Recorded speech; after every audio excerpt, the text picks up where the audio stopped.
make my day, Mr. Trillanes! Sabihan mo, sige ka lang, ngak dyan ng ICC. Sige, go ahead. Kahit sumama ka pa, mag-serve ng warrant. Sumama ka, ikaw mismo magpusa sa akin. Hulihin nila si Bato, isama nyo na ako. Dahil isa ako sa sumuporta kay Pangulong Rodrigo Roa Duterte dyan sa drug war. Kung walang iwanan nga sasamahan ko sila kung saan sila. Total, sanay naman tayo sa kulungan, sa abroad pa. Masarap pagkain dun. Ay nabasa ako dito pala. Ating tatalakayin ito. Sandali Ito, acknowledge natin ang pumasok ngayon. No? Good evening, okay. Ito si, Jumski. Gaapil-apil naman mos politika. Bakit? Bawal ba ang simbahan makilahok sa isyong may kaugnayan sa lipunan? May batas ba na ipinagbabawal yon? Pare man, obispo ay kasali sa pagpili panahon sa eleksyon. At tandaan ninyo na ang konstitusyon natin, hindi yan magiging konstitusyon kung wala yung preamble, "We, the Filipino people, imploring the aid of the Almighty God." Hindi separate ang morality at ang pagiging serbisyo. Kaya, kailangan talagang makisali. Kailangan talagang makisali kung ang isyu ay may kaugnayan sa ating lipunan, lalo na sa korupsyon, patayan, no? Kailangan merong manindigan. Kayo nga, wala kayong kibo pag ang iglesia ni Manalo na ang mangunguna at mag-endorse pa ng mga politiko. Si Kibuloy, tumakbo pa, baka siguro isa kayo sa bumuto kay Kibuloy, no? Ngayon, eto mga kapatid, bago pumutok itong issue na may warrant of arrest, noon pa, sinabi ni dating Senador Trillanes na kasali si Bungo, si Bato, no? At malaking posibilidad na kasali si Bungo, si Bato sa warrant of arrest. Kaya, magpapahuli daw umano siya sa press conference, magpapahuli siya kahit si Trillanes pa. Go ahead, make my day, Mr. Trillanes! Sabihan mo, sige ka lang, ngak dyan ng ICC. Sige, go ahead. Kahit sumama ka pa, mag-serve ng warrant. Sumama ka, ikaw mismo magpusa sa akin.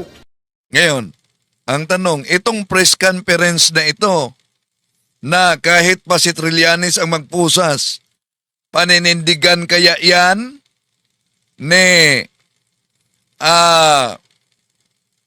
Bato? Okay. So, di na matunton kung saan si Bato, pero may larawan na kumakalat ngayon na pumunta siya kay Father Siano. Diba? Dahil sa kanyang kalagayan ngayon, sa mga nag-comment na nakilahok tayo sa isyong politika, anong masasabi ninyo? Nitong si Bato mismo ang pumunta sa pare at sinabi niya na si Father Siano, ayon sa balita, ay kanyang spiritual director. At ito pa, nagpa-picture sila. No? Si Father Siano Obod ng canon lawyer ito ng Archdiocese of Cebu. At sabi ni Cebuano ito, sabi ni Father Siano, nag-ayot tas atong tubo.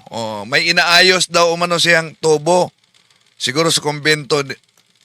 At biglang dumating si Senador Ronald Bato de la Rosa. Merong sasakyan. Sabi niya, sino kaya ito? Sus, nang bumaba siya, sabi umano, sakpa nagyod tika, nahuli tika. Dugay na kaayo kong nangita nimo. Matagal na akong naghanap sa iyo. Papahayag ni Senador Bato kay Father. Karon, nadakpa nagyud tika. Ngayon, nahuli na kita. Ang sabi din ni Father, baka ikay huhulihin ha? Oh, yan ang sabi niya. Oh, na kumakalat na post ito. Now, nanggigigil, balikan natin si Senador Bato noon sa press conference na kahit pa si Trillanes ang magpusa sa kanya. Go ahead. Go ahead, make my day, Mr. Trillanes! Sabihan mo, sige ka lang, ngak dyan ng ICC. Sige, go ahead. Kahit sumama ka pa, mag-serve ng warrant. Sumama ka, ikaw mismo magpusa sa akin. Oh, siya mismo, si Trillanes daw umano ang magpusas. At bago dyan, di pa nakulong si dating Pangulong Rodrigo Duterte, meron siyang sinabi, takot na umano si Bato dahil damay siya sa kanilang kampanya. Ito, Si Bato na nervyos kasi kasali siya doon sa tukhang niya. If there is any person who is going to prison, it would be me.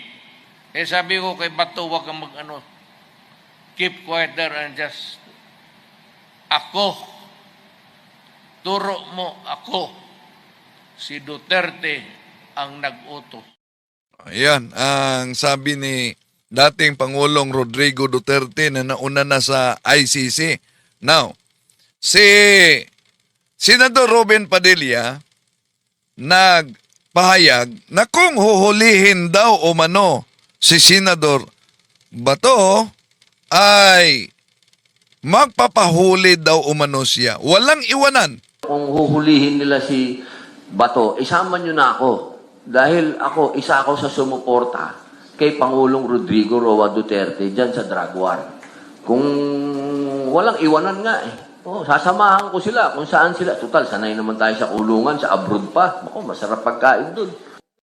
So, totoo kaya na sasama si Senador Robin Padilla kung sakaling huhulihin si Senador Bato.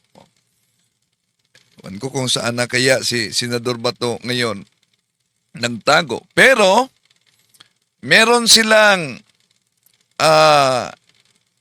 hakbang doon sa Supreme Court, TRO. No?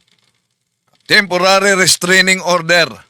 Kaya kaugnay diyan, sabi ni Congresswoman Laila de Lima, ito ang pahayag niya dahil si Senador De La Rosa seeks Supreme Court TRO to stop the implementation of any ICC arrest warrant.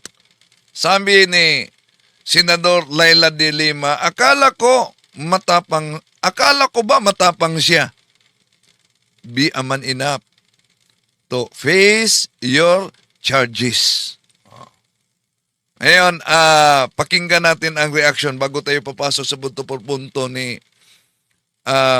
Attorney Claire Castro. Hindi ba nagpakita sa Senado ngayong araw, nag-post naman ng mga larawan sa kanyang social media account si Senador Bato de la Rosa. Kuha ang mga larawan sa Cebu kung saan makikitang may hawak siyang imahen ng Santo Niño. At may larawan din kasama si Father Crescentiano Ubod ng Compostela Parish Church Dapat malaman natin kay Father kailan to. Diba? sa Compostela, Cebu. Hindi malinaw kung kailan kuha ang mga larawan. Yun, hindi naman kasi sinabi baka at the time na tumulong siya sa mga kababayan sa Cebu eh. Pero sabi niya sa caption, sa panahong ito raw, kailangan humingi ng gabay sa kanyang spiritual advisor. So si Father Piano, ang kanyang kinikilalang is the spiritual advisor. Sa panahong ito, hihingi umano siya ng gabay sa kanyang spiritual advisor. Baka yung sa mga nagkomento na kayo sumasali naman sa usapang politika. O ba't kumuha si Senador Bato ng spiritual director? Nangangailangan talaga siya gabay ng spiritual, di ba? Tuloy natin. Sa gitna ito ng sinasabing warrant of arrest laban sa kanya ng International Criminal Court o ICC. Kaugnay niyan, humingi ng temporary restraining order ang Ito, mga clear ha. So, humingi siya ngayon ng, temporary restraining order. Tingnan natin yung ano niya. Wait lang, mga clear ha. Tingnan ko lang kung ano yung pinaka-case. Wait lang. Pero sabi niya sa caption, sa panahong ito raw, kailangan humingi ng hiniling din. Wait. Oh. Hiniling Okay, ang hininga, certiorari and prohibition with prayer for issuance of temporary restraining order. Certiorari. Wait lang. Bakit certiorari? Ang certiorari kasi merong ginawang mali. Wait lang, mga kalira. Oo, parang wala pa eh. Kaya ang tanong natin, pwede na ba siya agad mag-file ng petition? Under Rule 65? Ang petition for certiorari under Rule 65 mga kalis. May sabi si DJ Bluebird dito, si Saldico bro, yung expose niya, baka may sagot na sa korupsyon sa flood control. Sana may managot na kawawa ang taong bayan. Totoo naman, dapat managot lang ang dapat managot, di po ba? Pero may sagot diyan si Atty. Claire Castro sa Malacanang. Sabi niya, yung pahayag una, sabi ni Atty. Claire Castro, sinusuri o mano ng NBI kung ang video ay hindi ba ito artificial intelligence, AI. And then, sabi pa ni Atty. Claire Castro, mananatiling akusasyon na hindi matibay, maliban lamang kung uuwi siya at panumpaan niya ay yung pahayag niya. No? Okay, tuloy natin. Special civil action. Bakit ito fina-file? To annul or correct a decision or order. Diba? Kasi kung may alam kang mali na decision or order ng court. Maraming salamat kay Sis Evelyn Pambi. Maraming salamat, Sisters. Okay, tuloy natin. Ha? Wala akong sounds? Ha? Meron. Okay ba sounds ko? Yes. Meron. Any tribunal, corporation, board, officer, from exercising an authority na they do not have to, parang tigilan mo siya. Or from acting without or in excess of their jurisdiction. Or with grave abuse of discretion. So, certiorari parang hindi ko makita. Well, anyway, siguro dapat, anyway, nandiyan naman yung prohibition eh. Nandiyan yung prohibition. So, sige, i-assume natin. Prohibition tayo. So, sabi dito, Banat. Ako si Banat Boy. Oh, marami nagtatanong, Banat Boy kanina. Ha? Attorney, headband talaga nagdala. Hindi. Banat Boy. Naliligo kasi tayo. Mga clear, wala pang ginagawang action si ES. Diba? Wala pa siyang ginagawang action para i-prohibit mo. So, anong hiling niya? Sige, tuloy natin. Hindi ng mga abogado sa Supreme Court na pagsumitihin sa loob ng 72 hours. Okay? Yun na ba agad? Wait lang ha. Meron ko nakita eh. Oh, wait. Okay? Tuloy.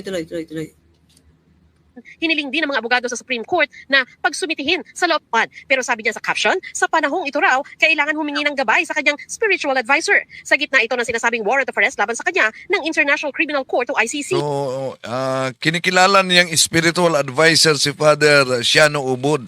Kaugnay niyan, humingi ng temporary restraining order ang kanyang mga abogado sa Korte Suprema para pigilan ang pagpapatupad ng sinasabing Wait. Enforcing, okay, sabi niya, dapat enjoining the respondents. Sino kayo mga respondents? Nakita ko lang si Lucas Bersamin. All respondents, their agents, and subordinates. Siguro kasama dyan PNP, DILG. Baka lang mga clear, kasi yun naman yung nagsagawa nung panahon ng ni dating Pangulong Duterte. So, ina-assume ko yun. Enforcing or facilitating or coordinating the implementation of any ICC warrant, red notice, or surrender request against petitioner Senator De La Rosa. Mga clear. Pero wala pa to eh. Wala pa yung ICC warrant. Walang red notice. Walang surrender request. Diba? Sige, tuloy. warrant of arrest at maging ng umunay red notice at surrender request laban dito. Baka ang kampo ni Senador Bato kumpirmado na may inilabas na talaga dahil nag-ingay itong si Ombudsman Boying Remulla na nakatanggap siya, ang sabi niya, unofficial, pero natanggap niya umano ang kopya ng warrant of arrest para kay Senador Bato. Baka ang kampo din nila ni Senador Bato, sigurado sa kanilang intelligence na meron na talagang warrant of arrest para huhulihin siya. Kaya ilang araw na, 3 araw na siguro, na hindi siya sumipot sa Senado sa hearing. Sa isang very urgent manifestation na isinampa kahapon, hiniling din ng mga abogado sa Supreme Court na pagsumitihin. Okay? Utusan ang DOJ at ang DFA to formally submit within 72 hours written certifications under oath confirming or denying whether any ICC-related warrant, note verbal, or communication has been received, transmitted, or processed through official channels. Mga clear. Lahat ito speculation na meron. So, hindi ba ito premature? Pipito del Pilar Jr., IG, hindi ba to premature? Kasi yung kinatatakutan nila, wala pa eh.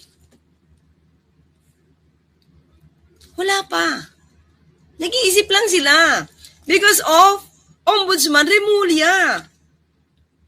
Kahit naman DOJ sinabi na wala pang kopya. Wala pang notice. ICC sinabi, hindi sila nag-confirm kung may warrant of arrest. So how can you ask? Ito mga kaklira, how can you... But kung ang plano huhulihin si Senador Bato, ba't isinapubliko ni Ombudsman Boying Remulla na meron ng warrant of arrest galing sa ICC, kaya ito tuloy, di na pumasok sa 3 araw nang di pumasok sa Senado. At wala na. Maliban lang sa mga larawang kumakalat na nakipagtagpo kay Father Shiano Ubod na kanyang spiritual director daw doon sa Cebu. Unang-una, may jurisdiction ba? Ang Supreme Court na utusan ng DOJ. Oy, sabihin mo kung meron na ditong, para hindi na matakot itong si Senator Bato de la Rosa, sabihin nyo kung may warrant of arrest, kung wala. Mismong ICC, mga kaklear, ang nagsabi, ICC na there's no confirmation if there's warrant of arrest. So kung galing mismo do sa court na no confirmation, paano mong uutusan ang mga departamento dito sa Pilipinas? Diba? Paano? Yung ICC mismo, it cannot confirm if there's a warrant of arrest. Diba? Patricia Laurel. Okay, so tingnan natin yung ito. pinopost niya, naghawak siya ng Senior Santo Niño. Saan ba yon? Okay. makuha ang panig ni Remulla, pati ng DOJ at DFA ukol sa mga motion ni De La Rosa. Para sa GMA Integrated News, Sandra Aguinaldo, nakatutok, Sige, mga 24 kuya, oras. meron ako kinuha dito eh. Ay, para matandaan natin yung mga hiling nila. Dito. Number 1. Okay na tayo dito. Enforcing, facilitating. Dapat to prohibit to stop the respondents, the government, to enforce, facilitate. Kumaga, huwag ka makipagtulungan, huwag mo enforce, or huwag ka makipag-coordinate. Surrender request, or anything. Diba? Sandali. Asan ba yung may Santo Niño siya? Ito may warrant. Number 1. Okay. Yung warrant Ilanat of natin. Wala. ng gobyerno transmitting any ICC-related communication. So, ang tinatalakay dito ni Atty. Claire Castro, ang kaugnay sa hinihiling na temporary restraining order sa Korte Suprema. No? Mamaya, abangan natin kung ano ang kanyang sagot kaugnay sa paglabas ni Saldico.